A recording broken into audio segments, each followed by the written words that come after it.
좋지 않습니다. 아주 굉장히 좋지 않아요. 지금 상황을 좀 정리를 해 보자면요. 이렇게도 볼 수 있을 것 같아요. 이게 모든 게 다 처음부터 이 기획이 됐다고 저는 생각을 해요. 아마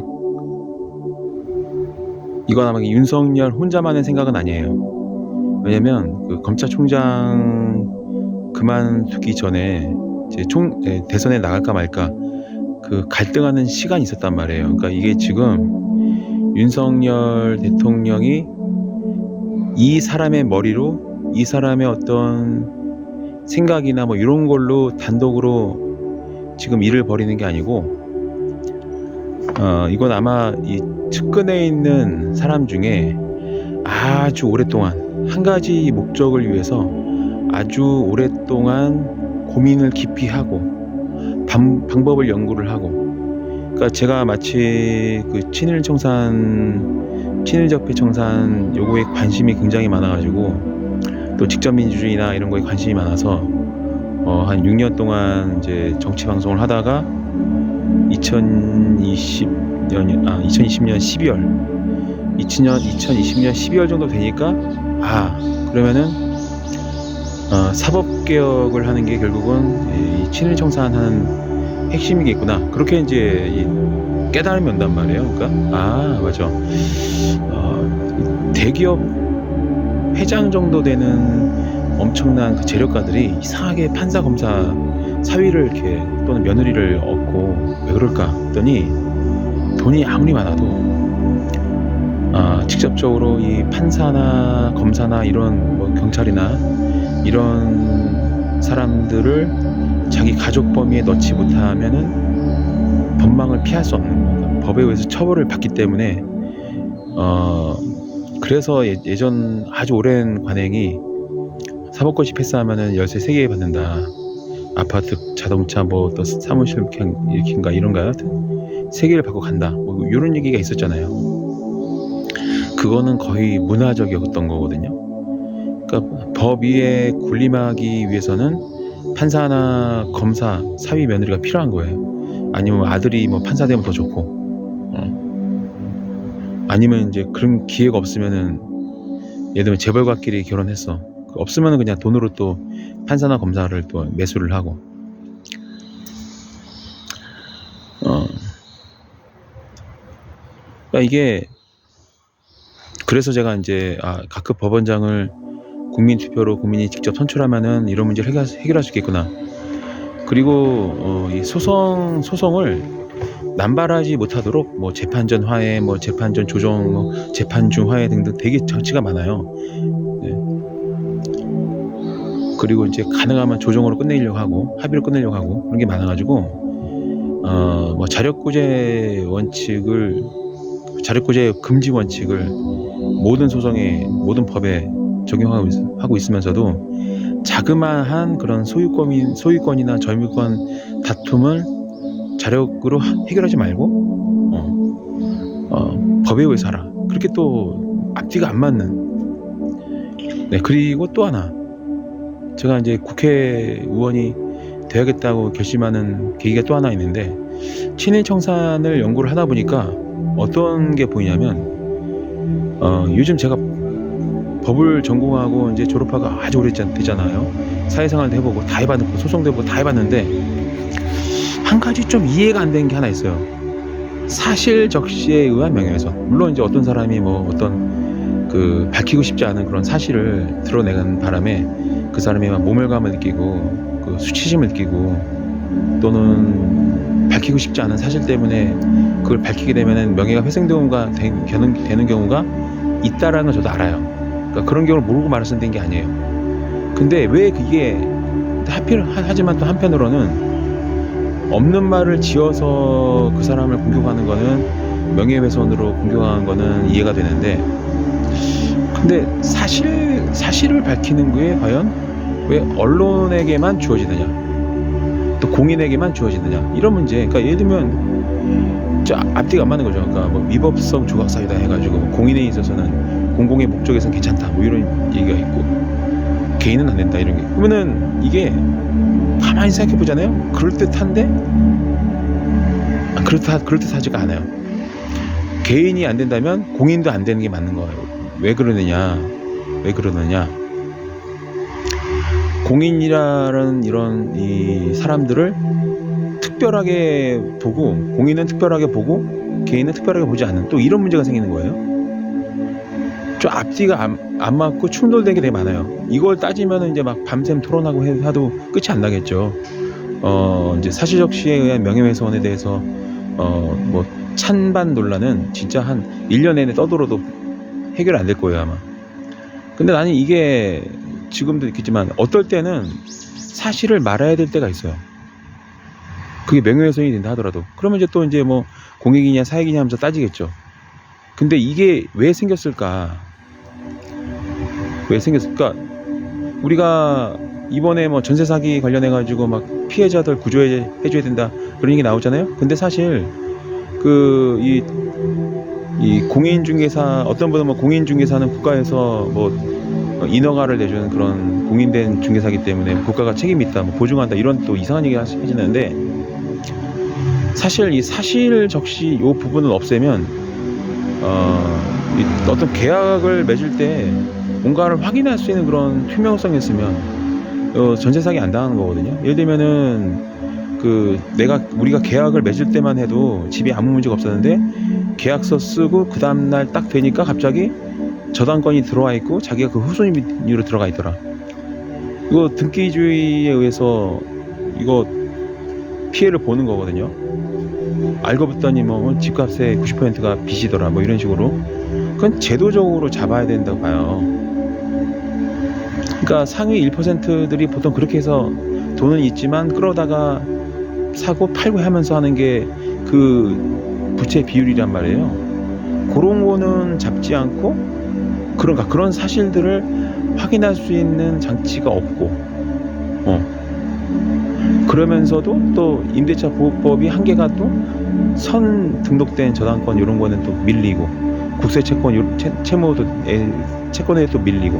근데 이렇게 근본적으로 이 전세 사기의 시발점은 제도적인 허점에 있고 법적인 허점에 있음에도 불구하고 그런 거는 건드리지도 않고, 왜냐면 기득권에 이게 충돌되니까. 이 얘기를 하자면 굉장히 많은 시간을 제가 말씀드려야 되는데, 법을 공부하신 분은 아실 거예요. 이게 법을 가만히 보면은 굉장히 기득권 위주로 돼 있어요. 그런 거를 왜 지난 5년 동안 왜 어느 누구도 다루지 않았는지, 정말 민생 하지 말고 좀 그런 거를 좀 파고 들어가지고 법을 좀 정리할 필요가 있는데, 충돌되는 이런 법 조항들이 많은데 왜 그런 거는 왜 언급이 없는지 나는 좀 이해가 안 돼. 내가 만약 국회의원이었으면 그거 나는 보좌관 많으니까 법대책 출신도 보좌관 뽑아다가 그냥 여기 한번 정리해봐 해가지고 거기서 정리내면 된 거거든요. 한 달도 안 걸리거든요. 그렇게 하면 보좌관들 뭐 월급 주면서 있는데 그런 거나 시키는 거지. 사무실 앉아가지고 너는 그냥 뭐 별거 할 거 없고 요것만 정리해놔. 걔네 법만 계속 해가지고 찾아내는 거야. 찾아내고 이제 그때 이제 국회의원이 딱 검토해가지고 요거 법이 충돌되고 있네. 요거는 너무 기득권한테만 유리하네. 이렇게 되면은 서민들이 계약 맺을 때 너무나 극복할 수 없는 리스크를 안고 모든 부동산 계약을 맺게 해야 되네. 그러면은 임대차 계약에 대한 그 리스크를 낮춰주는 식으로 입법 개정을 하는 게 맞는 거지. 그때마다 언발에 오줌 눈다는 식으로 터지면은 지원해주고, 터지면 지원해주고. 이건 아니지. 우리나라 이 등기주의라는 게 공신력이 없어요. 그냥 참조용이에요. 근데 그거 외에는 또 확인할 길이 없어. 골 때리는 거죠. 그러니까 이게 집이 문제가 있는지 아닌지를 확인할 길이 없다는 거야. 그렇다고 등기된 거를 또 믿으면 안 된대. 공신력이 없대. 족 같은 경우죠, 진짜. 내가 대학교 때부터 법을 공부할 때 항상 굉장히 화가 났던 게 뭐냐면, 등기된 거를 믿고 해야 되는데 등기된 것도 공신력이 없다 이렇게 해버리니까, 그럼 씨발 뭘 보고 우리는 안전하게 부동산 거래를 하냐 이거예요. 임대차 계약을 주택 매매 계약을 뭐를 믿고 할 수 있는 게 없어요. 그런 거를 좀 연구하면 안 되나? 그게 저로 하여금 민주당 탈당으로까지 이어진 거예요. 그러니까 내가 민주당 작년에 탈당할 때 한두 가지 고소당하기 때문에 탈당한 게 아니라 누적됐어요. 굉장히 아무리 방송을 하고 사회적 이슈를 다루고 따져봐도 이게 진짜 너무나 일을 안 하는 거야. 응? 일을 안 하고 뭐 하는지 모르겠어요 진짜. 다들 뭐 대학원생 같아. 저기 뭐 무슨 뭐 미원에 들어가면은 거기 하루 종일 매달려 있고 뭐 하고. 그러면은 민생 관련된 이런 전세나 임대차 관련된 법을 연구한 사람 있나? 이거 뭐 업그레이드 한 사람 있어요?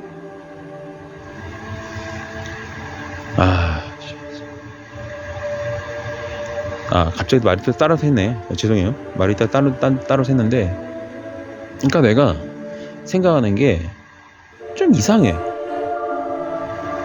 좀 납득이 안 된다 이거죠. 그래서 제가 이제 가만히 생각해 보니까 윤석열 측근에는 제가 이렇게 오랫동안 연구한 것처럼 아주 오랫동안 이 친일 매국에 대한 그 그림을 그려온 사람이라고 생각해요. 왜냐면 지금 하는 게 딱딱 아주 단계별로 정확하게 들어가고 있거든요. 이거는 즉흥적으로 할 수 있는 게 아니에요. 이거는 누군가 오랫동안 이렇게 해서 이렇게 작전을 쪄 나가면 일본이 다시 군사 강대국이 되고 패권주의를 나갈 수 있을 것이다. 지금 돌아가는 게요. 일본이 다시 군사 대국으로 변할 수 있는 그런 이 밑밥들과 환경을 아주 그냥 정확하게 만들어주고 있거든요. 정확하게 마치 아주 오래전부터 짜여놓은 그 각본대로 움직이고 있어요. 우리가 윤석열 정권이 태동하기 전부터 북한을 갑자기 공격하면서 막 북핵하면서 아주 필요 이상으로 공포심을 불어일으키고 자꾸 전쟁하면서 전쟁이 일어나길 바라는 그런 분위기를 만들고, 그러면서 이제는 러시아를 이제 적대 국가로 돌려버리는,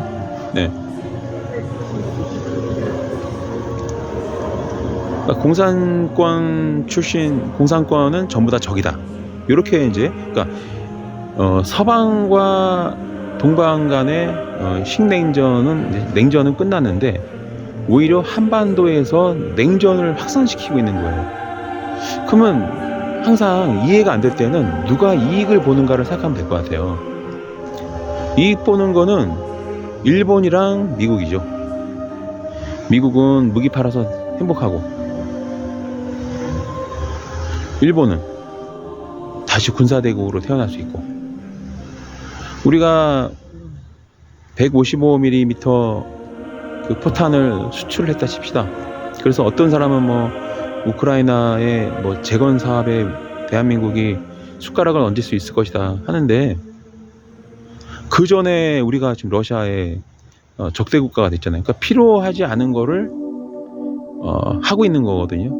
전혀. 그러니까 우리가 굳이 러시아를 적으로 만들 필요도 없는 것이고, 근데 적으로 만들어 가지고 무엇을 얻는 게 없어요. 그 국가 재건 사업에 사업권을 따낸다. 그러면 나토의 회원국들이 가장 우크라이나를 주도적으로 이 군사 지원을 하는 게 나토 회원국이란 말이에요.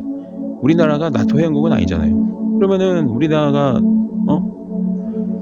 그 순위가 과연 우리나라 순위까지 올까요? 한국까지?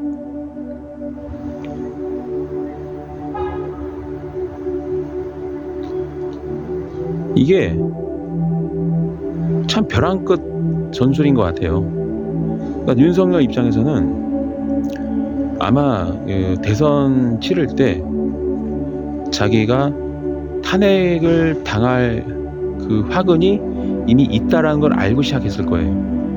그럼 내가 가만 보니까 어떻게 하면은 내가 탄핵당해서 구속되는 거를 막을 수 있을까를 중심으로 자꾸 전시 상황을 만들고 아주 재난 전시 이런 상황을 만들어 가지고 나라가 정상적으로 돌아가는 게 아니고 비상체제로 가게 되면 진짜 엄청나게 막강한 권력을 대통령이 휘두르게 되거든요. 전시 상황이기 때문에. 그러면은 탄핵소추안이고 뭐고 어렵죠. 비상사태니까 정부하면 지금 예를 들면은 전시 중인데, 전쟁 중인데 국회에서 막 대통령을 탄핵시킨다고 한다? 그러면 국회를 해산시켜버릴 수 있어요. 나중에 이제 처벌을 시키겠지, 국회가 전쟁 끝나고 나면. 근데 그게 아니면 일단 국회 해산시켜버리고 그냥 구속시켜버리고 그렇게 해서 탄핵을 이제 피해 가겠다. 그런 정면 돌파 승부수를 던진다고 생각해요. 윤석열 이 특성상 그동안에 해왔던 일들을 가만히 보면은 항상 정면 승부, 마치 사무라이가 진검승부 하듯이 정면 돌파하겠다. 정면 돌파하고 지지율이나 이런 거 신경 안 쓰는 이유가 바로 그거 같아요. 이제 이게 왜냐면 국군의 날 행사 때 그 육사생들이 막 윤석열을 에워싸면서 막 환호를 하고 막 그랬잖아요. 막 그때 엄청 좋아하더만. 그러니까 윤석열 눈에는 나에게 이렇게, 그러니까 우리 국군이 사병처럼 느껴지나 봐요. 그러니까 국군을 사병처럼 부리기 위해서는 이 계엄령이나 이 비상체제를 운영할 수 있는 그 병력이 복귀가 되고 그리고 전시 상황이 되면은 군부에서 윤석열이 만약에 그러니까 잘못된 명령을 통해서 군을 동원해가지고 계엄령에다가 비상체제를 돌릴 때 군 내부에서 분열이 되는 걸 막기 위해서는 외부적인 어떤 전시 상황이라는 이런 대치 갈등을 만들어 놓으면, 그러면 이제 철책선 지키고 있는 군부대가 후방으로 빠져가지고 대통령의 이런 권력 남용, 병력 남용에 대해서 항거를 할 수가 없겠죠. 저항할 수가 없겠죠. 그러니까 변방을 지키는 군대는 계속 변방을 지킬 수 없게끔 이렇게 묶어놓고 후방 부대를 또 제압해서 무력으로 정권을 이제 딱 잡아 나가는.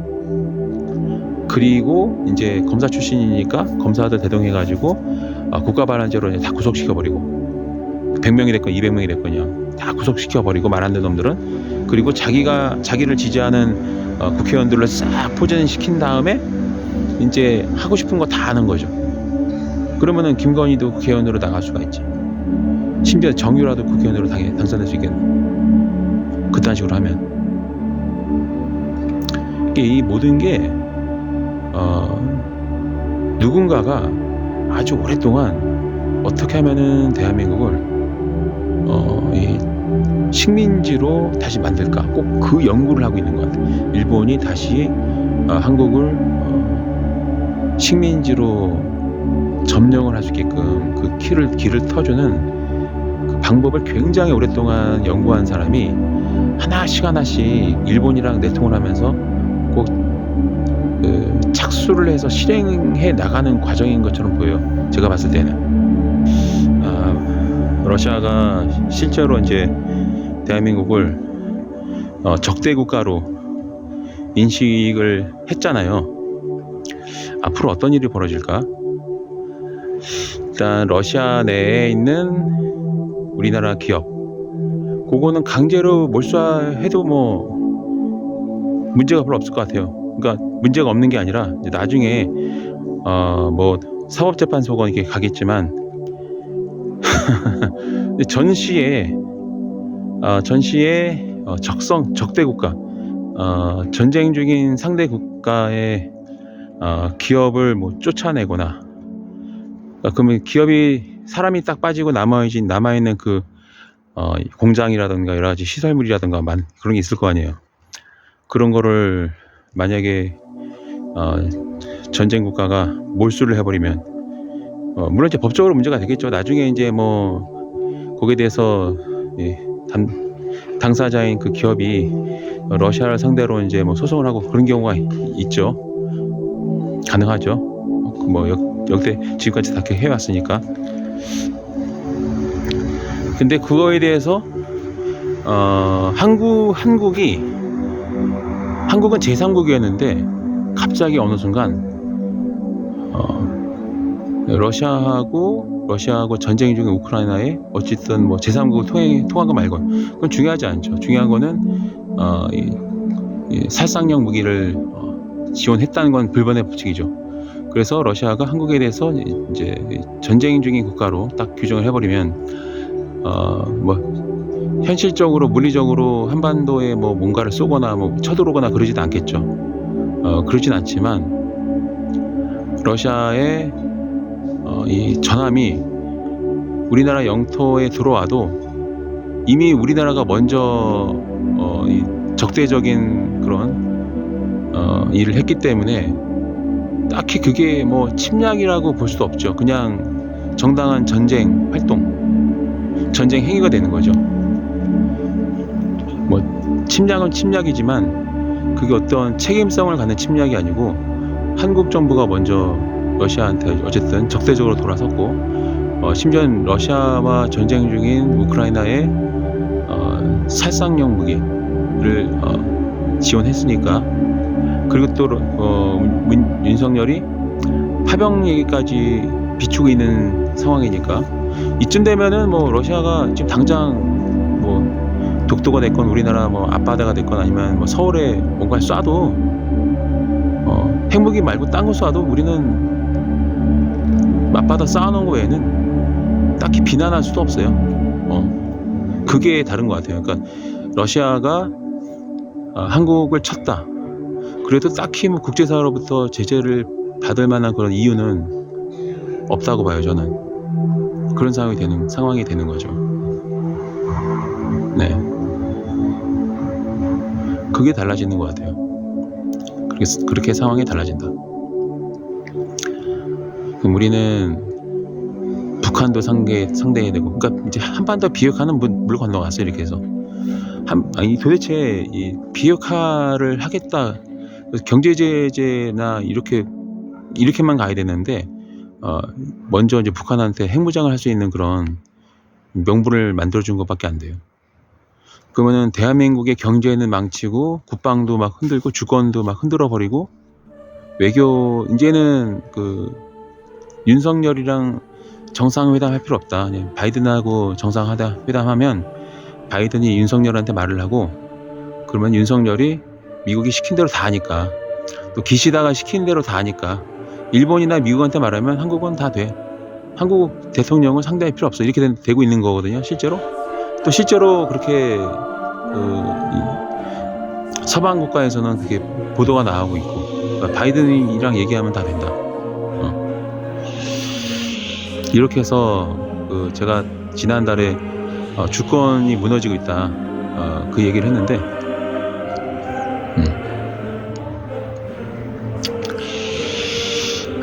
문제가 상당히 심각합니다. 굉장히 심각해요.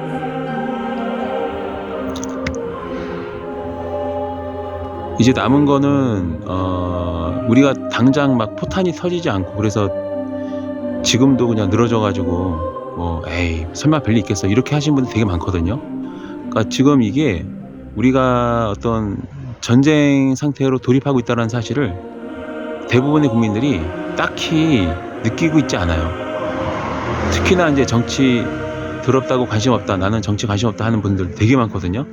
정치에 관심 없는 게 무슨 그게 깨끗한 척 하면서 난 정치는 생각하지 않아. 관심 없어. 나는 깨끗한 사람이야. 그런 사람 되게 많거든요. 옛날부터. 정치에 관심이 없는 게 깨끗한 거다. 이렇게 생각하는 분들이 굉장히 많아요. 골 때리는 거죠, 진짜. 그러면은 제가 뭐 오늘도 당부를 드리고 매일같이 당부 드리고 있지만 이 계엄령이 터지는 전쟁 상황으로 가게 되면 그게 곧 계엄령이에요. 그러니까 전시 상황이 되면은 그게 곧 계엄령이에요. 따로 계엄령을 발표할 필요가 없어요. 그냥 전시 돌입하면 비상체제로 돌입하고 그리고 뭔가 조금이라도 이 반정부적인 움직임이 보이면 계엄령 때리는 거는 일도 아니죠. 전쟁에 돌입하면. 그러려고 지금 이러는 것 같아요. 그러니까 나라가 망하건 뭐 서민들 뭐 몇백만 명 죽든 말든 자기네 정권만 자기네 권력만 유지하면 된다라고 생각하는 게 이 지금 윤석열 정부의 특징이거든요. 예전에도 제가 이제 천공, 김건희, 윤석열 이 세 명에 대해서 좀 약간 풍자스럽게 약간 코미디처럼 이제 개그하는 것처럼 이제 방송을 한 적이 있는데, 근데 실질적으로 이 외교사를 공부해 보면은요, 외교학을 공부해 보면 그 외교 담당자, 실무자에 대한 인물 분석이 반드시 들어가거든요. 그게 실제로 외교학에 있어요. 상대방 지도자의 성향을 분석을 해서 거기에 맞는 외교 정책을 수립을 하거든요. 그게 외교거든요. 그러니까 김건희 인생을 우리 한번 보자 이거예요. 천공도 마찬가지고, 천공은 거지 생활을 하면서 제사밥을 주워 먹으면서 산속에서 살았던 사람이란 말이에요. 초등학교도 자퇴하고 중퇴하고. 그 사람이 가지고 있는 이 세상에 대한 가치관이나 생각은 어떤 생각일까요? 몇십 년 동안 그렇게 거지를 지내면서 과연 이 세상에 대한 반사회적인 그런 이놈의 세상 망했으면 좋겠다 그런 생각이 없었을까요? 저는 있다고 봐요. 그러니까 이제 이 전쟁 얘기도 나온 거고, 전쟁이나 정신 차린다 그런 얘기를 하는 거예요. 그리고 그렇기 때문에 159명이 죽어도 그거를 뭐 전화위복으로 삼아서 대한민국을 뭐 알리자 이런 얘기를 할 수 있는 거예요. 그러니까 굉장히 뭐 본인이 죽을 듯 말 듯 그렇게 수십 년 동안 살아왔기 때문에 사람 귀한 걸 모르는 거죠. 굉장히 삐뚤어진 그런. 김건희도 마찬가지예요. 김건희가 만약에 줄리가 확실하게 맞다. 그러니까 이제 자타공인 줄리 출신이다. 이게 물론 이제 우리는 확신하고 있지. 우리는 여러분들도 마찬가지고. 하지만 그게 객관적으로 딱 드러난 건 아니죠. 그러니까 언론사가 보도할 정도로 확정된 건 없단 말이에요. 지금까지 부정하는 게 아니라 보고 싶으면 보지 말자 이거예요. 그러니까 현실을 보자 이거예요. 언론사가 김건희가 호스테스 그런 줄리 출신이다라고 보도할 수 없어요. 네, 확정적이지 않죠 아직은. 근데 만약에 그게 사실이라면, 가정법입니다. 사실이라면, 자 그러면 이제 굉장히 분석이 편해지죠. 그렇다면은 이 사람이 가지고 있는 이 세상에 대한 마음은 어떤 마음이었을까? 네, 그렇게 시작됩니다. 어떤 마음이었을까? 이놈의 세상 망하고 말고. 왜냐면 온갖 멸시를 당했을 거 아니에요. 요즘 여러분 아시겠지만 이 주류업계에서 종사하시는 그 종업원들이 갑질에 아주 그냥 굉장한 갑질에 노출되어 있습니다. 거의 노예처럼 막 노출되어 있어요. 그러니까 갖은 멸시, 비하, 무시 하여튼 엄청 당하고, 그거를 견디고 일하는 거는 이제 워낙 보수가 세니까 수익이 크니까 이제 버티는 건데, 진짜 간쓸게 마음, 영혼까지 다 팔아가면서 이제 오로지 돈 많이 벌고 내가 꼭 상류층에 들어가겠다 그런 야망을 가지고 살아왔단 말이에요. 그 사람이 가지고 있는 이 세상에 대한 사랑이 있을까요? 사랑이 아니라 피해의식이 강할 것 같아. 그러니까 그 천공이나 김건희가 김건희에 대해서는 가정법이지만 줄리 출신이라는 게 사실이라면 가정법에 출발하지만 이 모든 거를 정확히 보면은 절대로 제 느낌엔 세상에 대한 애정이나 사랑은 있지 않다고 생각해요. 오로지 성공, 출세 이런 야망으로 버텨온 분들이지 세상은 행복하다, 아름답다, 사랑이 가득하다 이렇게 생각하는 분들은 아니란 말이에요. 오로지 내가 한번 태어났으니 성공해보겠다 그 일념으로 살아온 분들이란 말이에요. 그 사람들이 과연 이 세상에 대해서 어떤 생각을 가지고 있을까요? 대한민국의 청년이 159명이 죽어도 눈 하나 깜짝하지 않을 수 있는 무슨 49제인가 뭔가 100일째인가 그때 크리스마스 49제인가 그때 크리스마스 파티하듯이 했다는 그런 얘기도 있고, 이제 별로 중요하지 않은 것 같아서 제가 이제 기억은 안 하고 있는데 그 49제인가 그때 촛불 켜고 막 그랬다면서요. 케이크 켜고 파티를 했다면서요. 왜 그럴 수 있을까? 다 설명이 되거든요. 그러니까 이게 뭐 상위 1%는 법인세를 낮춰주고 세금을 감면해주고 그 빵꾸난 거는 서민들한테 다 부담을 주는, 이게 잔인할 수 있는 이유가 저는 이분들 개개인의 삶에서 녹아 나온다고 생각을 해요. 저는 제가 요즘 그 100분 토론 MBC인가 KBS인가 SBS인가 JTBC인가 하여튼 100분 토론 있잖아요. JTBC인가 모르겠다, 관심이 없어가지고. 일단 100분 토론, 뭐 토론하면 사이좋은 친구라는 그 100분 토론이 저는 굉장히 좀 거슬려요. 제 개인적인 감정이에요. 그냥 그게 뭐 객관적으로 옳다 그르다, 물론 이제 취지는 좋아요. 뭐 취지는 여당 야당이 사이좋게 국정 운영을 해가지고 정쟁을 좀 줄이고 좀 발전적인 정쟁을 하자. 그러니까 정쟁이 아니고 경쟁을 하자. 한 가지 목적을 위해서 취지는 알겠는데, 문제는 상대방이 그러지 안 된다는 게 문제죠. 상대방이. 그러니까 일방적으로 뭔가를 할 수는 없는 거거든요.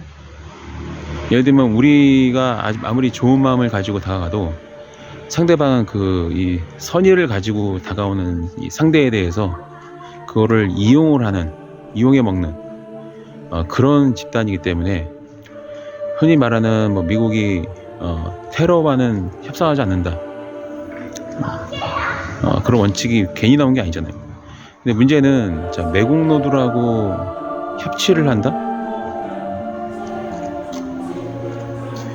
매국노는 척결의 대상이지 협상의 대상이 아니에요. 그리고 무슨 전쟁도 아니고 그냥 국회의원 전부 다 그냥 당선되지 않게끔 하는 게 그게 최선의 방책이지. 토착 매국노들이랑 토론하면 사이좋은 친구라고 저는 그렇게 보여가지고, 사실 거기 출연하는 민주당 쪽 의원들도 되게 싫어져요, 솔직히. 그리고 선거 이제 앞두고 지금 안 그래도 매국노 정당이다, 국진당이다, 이게 이 프레임이 굉장히 강하게 이제 만들어지고 있는데, 갑자기 뚱딴지 같이 뭐 상대의 진영을 악마화하는 정치 그만둬야 된다, 이런 개소리를 하는 거 보면서 이 새끼들이 또 양당 체제로 선거를 치르려고 하는구나, 그렇게밖에 생각되지 않고, 또한 그동안 지난 4년 동안 딱히 성과도 없고 뭐 노력도 안 하고 그냥 그러고 있다가 이제 요즘 윤석열이 이제 저렇게 막 매국노 짓을 하니까 그거 딱 타겟 찍고 이제 얘기하는데, 그거마저도, 그러니까 윤석열 정권의 이 반국가적 반민주적 매국노 짓을 저격하는 것도 싫은 사람들이 토론한다고 저는 생각을 해요.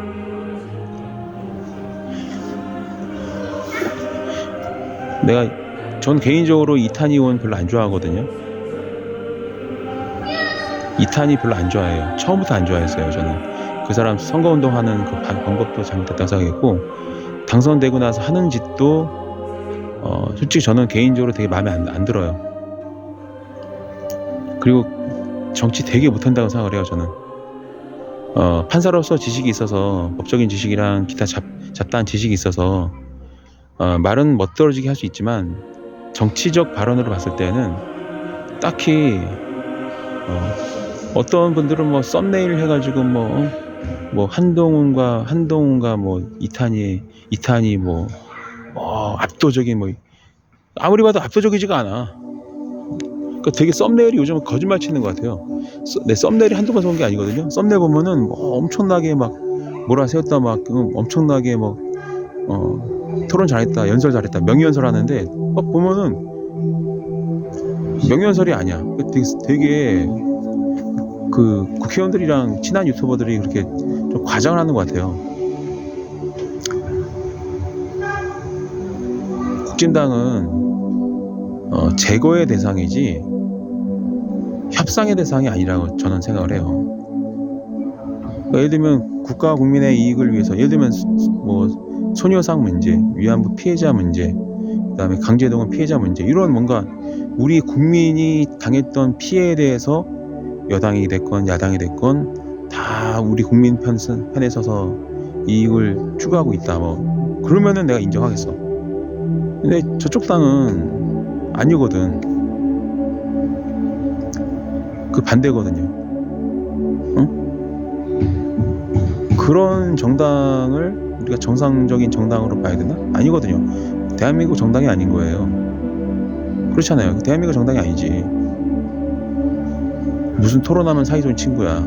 아니 무슨 뭐 저기 그 지금 이탄희가 하는 말 들어보면은 국진당에 문제가 없어. 그냥 여당일 뿐이야. 근데 그냥 서로 싸우고 있는 거래. 이렇게밖에 해석이 되지 않아요. 이게 말이 안 되는 거지. 하는 행동 거지를 보고 판단을 해야지. 이 사람은 도대체 잠자다가 그렇게 등정하나 봐. 세상 어떻게 돌아가는지 모르고 있는 것처럼, 마치 본인은 깨끗하고 본인만 아름답고 본인만 엄청나게 아름다운 세상을 위해서 싸우고 있는 것처럼 말을 하는데 역겨워 죽겠어요. 솔직히 말해서 굉장히 역겨워요. 지금 국진당이 하는 짓을 봐요. 5.18 부정, 4.19 부정, 3.1절 부정, 식민지 부정 다 부정하고 있는 새끼들을 향해서 악마화한다고 말하는 건 도대체 무슨 심산이에요? 아마 제 채널 구독한 분들 중에 이탄희 좋아하는 분들 많은 걸 알고 있어요. 저도 제 채널을 구독하신 분들이 어떤 성향인지 다 알아요. 제가 쥐새끼 같은 놈이고 여 같은 새끼였으면 까지 말해야 될 사람 중에 한 명이 이탄희예요. 저도 알아요. 다 파악하고 있습니다. 저도 여러분들이 어떤 정치인 좋아하고 다 알고 있습니다. 절대 건들면 안 되는 사람이 누군지도 알아요. 그럼에도 불구하고 내가 할 말은 하는데, 그렇게 정치하면 안 돼요. 항상 친일 청산의 첫 번째 단계가 국진당 같은 정당, 아주 소규모 정당으로 만드는 거거든요. 그러려고 가는데 항상 그때 보면 살려줘. 항상 이제 끝날 듯한, 생명 끊길 듯 말 듯 하면 언론사에서 양당을 딱 섭외해가지고 토론을 막 시켜가지고 다시 회복을 시켜주고. 나는 그 100분 토론, 그래서 주관한 그 사람도 싫어지더라고 나중에는. 그러니까 역사성이 없고 그냥 좋은 게 좋은 거고, 서로 너무 싸우지 말고 잘해보시죠. 아니, 나라를 팔아먹는 놈들하고 친하게 지내라는 게 말이 돼요? 그거는 국진당이라는 정당이 계속 오랫동안 가야 된다는 전제하에서 나온 말이죠. 사라지면 안 된다고 보는 거야. 그래서 국진당이 있어야 될 자리에 진보당이나 뭐 다른 정당이 와서 이제 이렇게 여야가 돼가지고 얘기하는 게 정상적인 거지. 쟤네들은 국익을 해치고 있잖아요. 국익을 해치고 국민의 생명이 159명이나 죽었는데 거기에 대해서 조롱이나 해야 되고, 그런 놈의 정당하고 협치? 상생? 조화? 연정? 토론하면 사이좋은 친구? 이태원 참사가 벌어진 지 1년도 안 됐는데 벌써? 지금도 세월호에 대해서 조롱하는 그 사람들을 상대로? 이게 좀 배웠다는 새끼들이 다 그래요. 이상하게. 뭐 교수네, 뭐 박사네, 얘네들 항상 그래. 저 밑에 있는 국민들의 마음은 아예 관심도 없어. 그냥 이제 지도 어느 정도 사회적으로 뜬 거야. 그러니까 이제 이 사교의 범위가 이제 위로 올라간 거지. 상류층으로. 그러니까 이제 서로 정성들끼리, 대장들끼리, 장군들끼리는 웃으면서 얘기하고, 싸움은 밑에 쫄들이 팍 터지게 한다, 그런 관념을 가지고 있는 거예요. 이런 거를 여러분들이 아셔야 되는 거예요. 이런 거를 알고 대응을 해야 저런 놈들이 없어지는 건데, 이상하게 이 노예근성이 있는 건지 하여튼 좀만 뭐 직함이 있으면 그냥 다들 꾹박 죽어가지고 아주 그냥 넙죽 아무것도 아닌 말 해도 그냥 와 이러고, 지금 황당해 죽겠어요 진짜. 개혁을 진짜로 원하는 국민이 몇 명이나 될까? 저는 그렇게 많지 않다고 봐요. 말로는 친일 청산 얘기하지만 실제로는 그 행동이 그렇지가 않아. 행동이. 말로는 친일청산 제2독립운동 근데 실제로는 태극기도 하나 못 들어.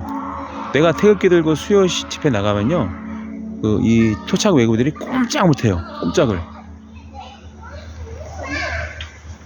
근데 그 집회에 태극기 든 사람이 한 명도 없어. 그렇게 그런 정신이나 그런 마인드로는 친일 전사 못하고 개혁도 안 됩니다. 진짜 태극기 들면 누가 죽입니까? 잡아갑니까? 벌금을 물려요? 과태료를 물려요?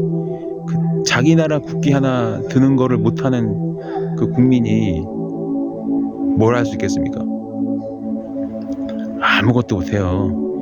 마인드가, 머리가 그거밖에 안 되면 개혁은 될 수가 없어요.